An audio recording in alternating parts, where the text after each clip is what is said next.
We start off with Pam Oliver, who is joined in Kansas City today by a very special guest reporter, 14-year-old New Orleans Saints superfan Jarrius Robertson. He suffers from biliary atresia, a chronic liver disease that affects his physical growth. He had his first liver transplant when he was just a year old, and in his young life, he has endured over 13 surgeries and is now on the waiting list for his second liver transplant. All the while, this young fighter has proven that he has a huge heart and even bigger sense of humor. That's why earlier this week on Good Morning America, Coach Sean Payton and the Saints rewarded him with this special honor. We're going to sign Jarrius today to a contract to become a New Orleans Saint. Today, right here, right there in New York.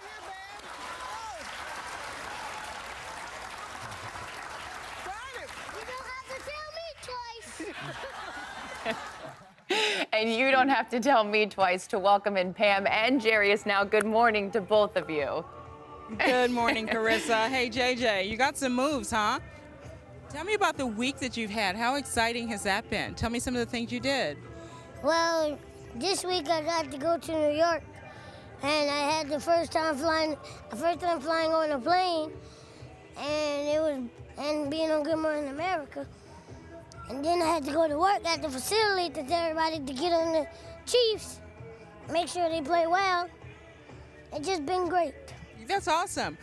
What's been your favorite experience out of all the things, the great things that have happened to you? Everything. Everything. Why do you think the Saints so fell in love with you, and so have the fans? I heard you got a standing O at the team hotel last night. I don't know why. You don't know why? I think it's because you're awesome. How about that? Great. How you been feeling lately, by the way? Good. What do you think of the game today? How do you think the Saints will do here at Arrowhead, where it's super loud?